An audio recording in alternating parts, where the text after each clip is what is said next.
His campaign says that he's raising money and getting ready for what they say will be 6 hard days on the trail starting Sunday. But John, Paul certainly is a big presence in South Carolina right now. Check this out. It's the spending in the Palmetto State on television. Romney leads with more than $500,000, but Ron Paul's campaign is spending about $200,000. That's actually a lot of money for a state that doesn't cost very much to advertise. And also his campaign says, in fact, his chairman told me a couple of days ago that they intend to spend total about $1 million in that state. And Dan, it's an interesting subplot. Ron Paul says he still thinks he has a path to the nomination. He is still campaigning for that, but he's often on the trail with his son, the freshman Senator Rand Paul, and you hear more and more rumblings about Rand Paul in higher office, right?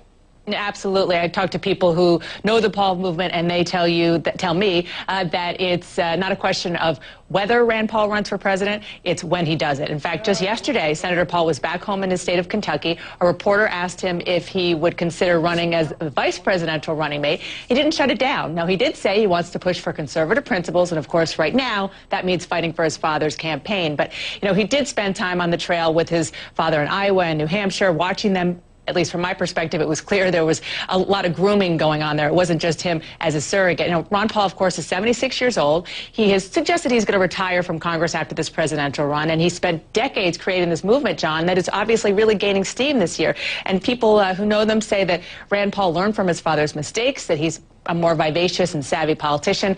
And, you know, we have been... Both of you and I have asked Ron Paul whether or not he would run for a third term. One of the reasons I'm told why it's probably very unlikely is because if he does, it could take votes away from the Republican nominee and potentially help elect Barack Obama, and that would mean anyone named Paul would be a pariah in the Republican Party of the future. The establishment doesn't like them, but they are a fascinating family in this campaign and perhaps into the future. Dana Bash, thanks so much.